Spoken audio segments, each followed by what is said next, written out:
Welcome to the Nightly Rant with your hosts, Mike and Torya. This is the show where we examine society from a sarcastic point of view. If you like insane conversations, this is definitely the show for you. Let's get into today's topic. YPN people, I don't know about you, but I love helping out a friend. That's why I want to shout out my friend Brian Little and his podcast, Your Favorite Blockhead. This is the only show that manages to weave together peanuts and MMA into one heck of an amazing podcast. You can find Your Favorite Blockhead wherever your favorite podcasts reside and at yourfavoriteblockhead.com. Do me a huge favor and listen to Brian's show. You'll be entertained and you'll help out a friend. Now, as I said, let's get into today's topic. Today was fun. I went to see Evander at the dog trainer. Have we told everybody about Evander? I'm not sure what we've said about Evander. He was a homeless dog. I know people go, duh, but that's not always how it works. like we got Odie from a lady who had 2 dogs and had to go into an old person's home and like an assisted living facility and could only have one of the 2 dogs and chose the older dog, which made sense. So you don't always get these dogs from like the dog pound or whatever. But this particular dog was living with a homeless man. And the homeless man was found dead out on the streets with the dog still sitting by him. Aw, poor Evander. His name's He's Evander. a sad little pooch. And he's kind of sad and he's a little bit unfriendly at times. Or was, I should say. Because today when I went to see him, he was a different creature. By the way, he says he barked the first 2 nights in the crate. He doesn't bark anymore, but he says 100% he doesn't bark to be a pain in the butt. He barks because he needs to go out. Okay. It's just what he told me. I thought that was interesting because we were trying to surmise that, remember? What was it about him needing to go out or what? I guess when he comes back, he'll need to be walked a little bit later in the evening. Yeah, he's 100% sure that that's what that is, though. And yeah, by walking him later in the evening, he'll sleep later. Past 4 a.m., that is. But he did things like I would just say, let's go, and he would follow me. Which is a big change from the little sucker clamping his teeth down on my hand. Well, and even when he was on a leash, he didn't pull. He just walked. Well, he didn't pull when we had him either. Didn't pull at all, though. Like, he wasn't interested in trying to be in front, which was very different. But it was nice to be taught that. And I'm trying to pay real careful attention because, I want to teach whomever, well, obviously I want to teach you and Mitchell, but then I want to teach whomever adopts him to handle him the right way. That'll give the most chance for success. Right. So that was Evander today. This dog's going to end up being most in love with you, I think. He was very interesting. He kind of acknowledged me, but he was kind of like, who cares? To be fair, at this point, he spent more time with the dog trainer than he ever spent with you. To be fair, I was like, whatever. He can act how he wants to act. Anyway, Evander, that's the Evander update. It's also the Evander introduction. So, there's more to the Evander story that involves herbs and, things of that nature. Herbs? What the heck is an herb? You be quiet, Canadian. You and your herb. Although I will admit, and I did admit this, I don't get why we Americans call it herb, okay? Because you don't call the study of them herbology. We got Herb Alpert, the music artist. His name is Herb. And you don't call them Herbert, you call them Herbert. Well, so why is H-E-R-B Herb, but also H-E-R-B is herb? It makes no sense. Why? Since when is the H silent? The study of plants. Herbology. You don't say herbology. No, actually they do say herbology. No, they don't. Yeah, they do. I was in school here, and they say herbology. And they call the herbologist an herbologist. But that's the whole point, is it all stems from the word herb that is actually more appropriately pronounced herb. Damn Americans being too lazy. It doesn't make sense. Letters. Like, I don't buy the U in color and, whatever stuff. I don't buy that. I think that's a bunch of crap. You can spell how you want to spell. Your way's not right. My way's not right. There's just 2 ways to spell the same word. Well, actually, both of our ways are right. That's what you should say. Whatever. It is what it is. Neither is wrong. What she said. But this kind of situation is just stupid. Like, it's just dumb. But like on the TV on what is it? Shark Tank. Sorry, I couldn't remember this show. And they had that stupid what was it called? Something sync, love sync. And they were two stupid buttons. And what's supposed to happen, and here I am giving them free advertising. What's supposed to happen You is weren't supposed to say what it was called. if one of the partners is in the mood, they discreetly touch the button and then nothing happens. Because if the other partner's not in the mood, well, nothing happens. So the one who didn't touch the button doesn't know the other one touched the button.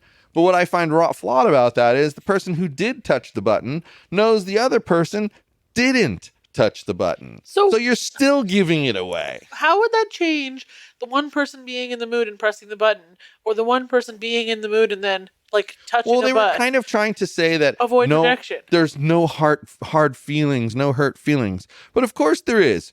You touched the button and you don't know the other person. You know the other person didn't touch the button.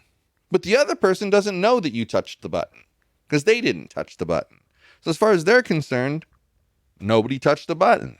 So the person who actually touches the button ends up with hurt feelings because they're possessing the knowledge that the other person didn't, because if they did, it would tell them that, and they know they touched it. So rejection, that's how they feel, which is stupid because the other person has just as much a chance of touching the button as not touching the button. It's not like they're purposely not touching the button. If that was the case, they shouldn't be together. It's that simple. That's just dumb. And you know what? And honestly, I'm not going to touch the button for 3 well, weeks. and honestly, I'll change that around. You have a right to not touch the button if that's what you want. You have a right to not touch the button. But what you don't have a right to do is not touch the button and not tell the other person why. If you're doing it on purpose because I did something that made you mad, and you're mad at me, okay, then tell me, you know what? I'm mad. And here's why I'm mad. But to not tell the person, that's when you start using it as a weapon or, punishment. We've had this discussion before. And to me, they're trying to solve that problem with that stupid button thing. That's just dumb. The whole concept is dumb. I think it actually magnifies the hurt feelings. Because now they actually have a method for telling the other person that they're in the mood, and they're not using it to say they're in the mood. And then you think to yourself, you're supposed to always be in the mood for me. What the hell is that about? And then you get your feelings hurt. Like I said, though, there are some times where it's reasonable. The other person's always supposed to be in the mood? That's how people think. Well, those people should shut up. Exactly, because it's the other person's choice. But my point is, this little tool gives away what their choice really is. It's dumb. The other way, you're just left to guess, But this way, it's there's an answer. I don't like that. I think it's stupid. I think it's really stupid. Tell us how you really feel. So, as everybody knows, my oldest, Ash, moved away to Australia. She's getting married to an Australian bloke. That's right. I'm going to use the terms that I get thrown at me when she's here, but I love it. It makes me chuckle and makes me smile because she's embracing the situation with open arms. And I like that. She's not trying to make it something that only she wants. She's trying to compromise and put the two of them together. And I like that. I like that a lot. I like that. And I know we kind of teased her when she was here about using some of her Australian terms, but I get it. She's trying to immerse herself in that. I used to every single day. Now I do it once every 2 weeks, but I used to, when you were over there, every day I would read the global news website. Every day. Because I wanted to be able to talk to you about things that were going on over there. It's the only way I could. And I love that she's doing that. But I get every right to tease her because she has teased me since the day she met me about my Canadianisms. So what I'm getting at here, though, is that she's quarantined right now into the house because the fires near her have a lot of smoke today. Really bad smoke. So she's kind of quarantined. But it reminded me that you told me about a story you had read or seen a video or something that you heard. It was a video? Okay, so you saw a video. And tell our listeners, what the video was about in relation to Australia and its fires. Well, at the time of the video, these planes, well, they might have been helicopters and stuff, were flying over the burnt areas, and they were dropping salads for wallabies. So they were dropping Wow. like carrots and celery and sweet potatoes, rutabagas, and all that good shit for these wallabies, because while wallabies survive the fires, their food source has been wiped out. So at the time of video creation, they had dropped 2,200 kilograms of food for these wallabies. Wow. You know, I know that people are going to be like, oh, they're wasting their time, you know, trying to save animals. They're just animals and they're risking people's lives because, you know, flying an airplane, anytime you fly an airplane, something bad can happen. They're not just animals. But They're the that's the creators point. of the entire ecosystem. Yeah, well, that's the point that I'm trying to get to. Thank you for getting there before me. I appreciate that. I do. Turds. The whole thing is they're doing their part because, okay, they're resilient enough to survive the fires. And then you're going to let them get wiped out from starvation? Hell no. They little bit of also help. had people knitting mittens for koala bears because their hands were burnt. Aw. And they How had... do they get them on the koala bear? Are the koala bear smart enough to just put it on their little hands? Oh, they put them on the koala bear, you dingus. How, though? Those things are mean. Mean. Maybe they have to sedate They're them. meaner than Evander was. They're mean. Anyway, they had little knitted pouches for the joeys. Aw. Yeah. That's cute. I was like, why the heck? Is somebody joking? They want mittens for koala bears? No, they were not I joking. get it now. So what they're doing is they have a little pouch for the joey, but then because there's not enough female kangaroos, the male kangaroos carry the fake pouch. I get it now. No, it was just a bunch of pouches in a bin full of kangaroos. Bin? They were in like Rubbermaid bins. How sad. Little pouches Wow. of kangaroos. So bad for the little kangaroo baby. What I want to know is why there are so many kangaroo babies and no kangaroo mamas. Yeah, what happened? Like, were they not strong enough to survive? Or did the... That's a good observation. Where did the mamas go? Well, and then I come to the horrifying conclusion that maybe the kangaroo mamas died in the burning and they rescued the baby kangaroos from the pouches. Yeah. But still, they had all these baby... It was really, really cute. It was like 6 Rubbermaid totes full of baby kangaroos. It's like, Well- aww. Well, but okay. Okay, though. But back to what we were saying. There's people out there who are going to say that that's crazy to do that. They're, you know, quote, just animals. And you make a very, very valid point, which was they're what? Ecosystem? Yeah, they're like the originator of the ecosystem. Well, it'd be like, so places like big cities and stuff, they've wiped out the insect population. Like, you don't really get a high population of mosquitoes in Buena Park. Right. And because of that, there's very little bird population here. Right. And so what? They're going to like wipe out all of the wildlife in Australia? And then what will happen to their ecosystem? Exactly. I mean, so instead, they're doing the smart thing. Yes, it's helping the animals. That's a great side effect. But it's helping themselves. Because that's how things need to be. There needs to be an interaction between the different species, and you know, you need to like make the animals your friend and be the friend of the animal. Like, they're there for a reason, and everybody plays a role in our entire ecosystem. Like, you make the point about the birds and the insects. Uh-huh. You know, it got inversely tilted the wrong direction to the point where there was no need for there to be a huge bird population. And they either left or died. Right. Went somewhere else to eat. So I don't really know what wallabies or kangaroos eat. But whatever they eat is going to become crazy overgrown because there's nothing eating it if they let the fires wipe out all of the kangaroo population. Right. Gotta maintain the balance. Well, and that's why they're going to feed them, because they want to make sure that, like I said, they were resilient enough to survive the fire. Let's not have them die from starvation. That's just ridiculous, because there's something you can do about that, and they're doing it. They're just plop, plop, plop, dropping tons and tons of food. Yeah. Carrots, beets, etc. I mean, as you coined it, a salad. They're dropping a salad on that. The wallaby on their salad. salad. I mean, and that's funny, but it's true. And yes, it's kind of animal activism. I get it. It's sort of like that. It's like animal activism.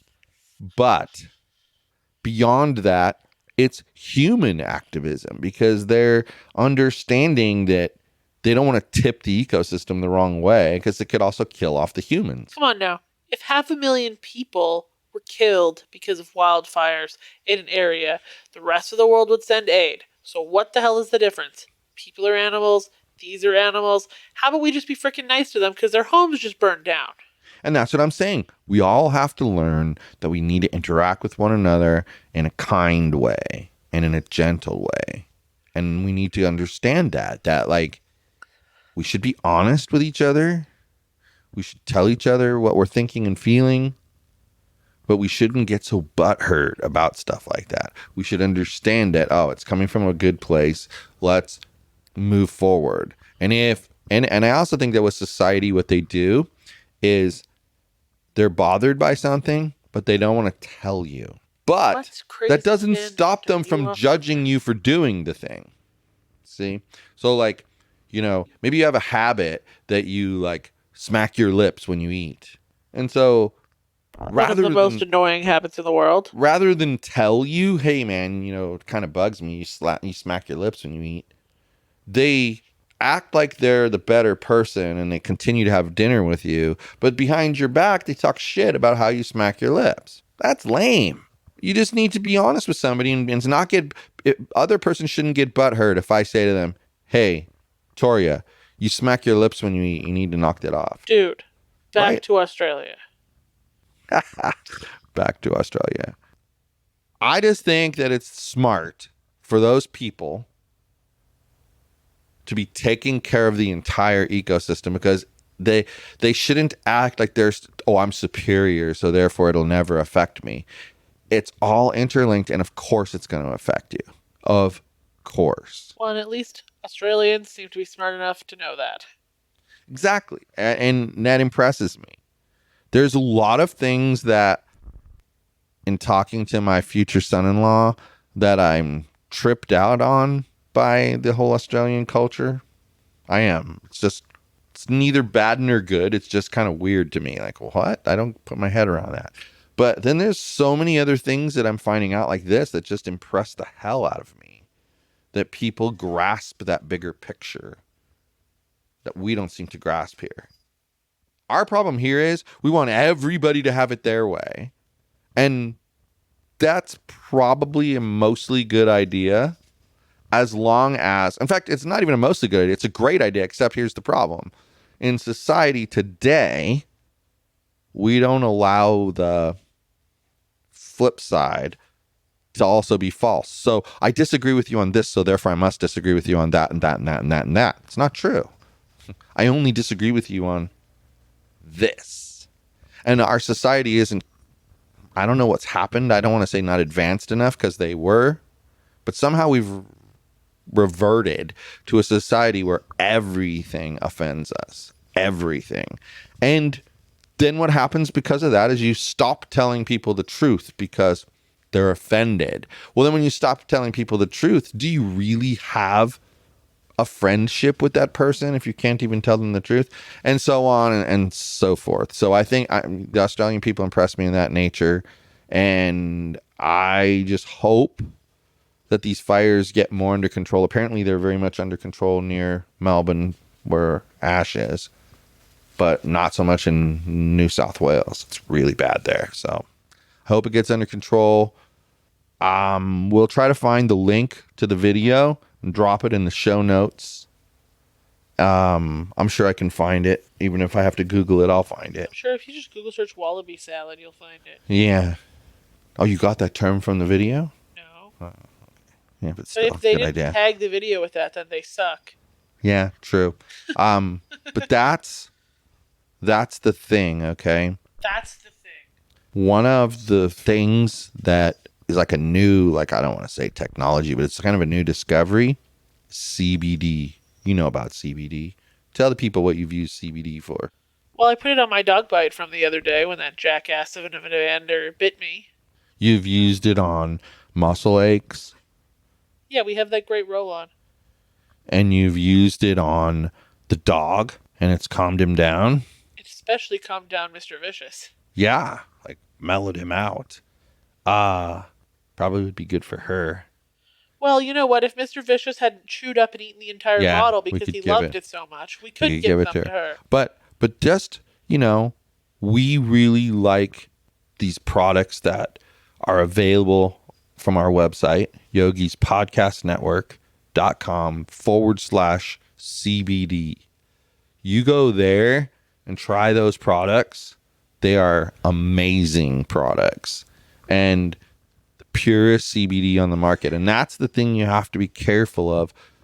Just like the vaping thing is because of low quality vape cartridges, CBD that comes up, oh, it's a scam. People would say that's because they bought crappy CBD in super low dose. Oh, I got it for $5. Yeah, well, you're going to have to pay a little more than that. So the company we work with, we get a little commission. You don't pay any more than if you were to buy it from them directly. And you will love their products. So go browse. They got all sorts of things, ointments, dog stuff, etc. So you look tired, so I'm going to go take some CBD, and good night, everyone. Hasta la bye-bye, Yogi. Thank you for listening to the Nightly Rant. If you enjoyed the show, please give us a 5-star rating on Apple Podcasts or Google Play. If you didn't enjoy the show, please just ignore that previous request for a rating. This has been a Yogi's Podcast Network production.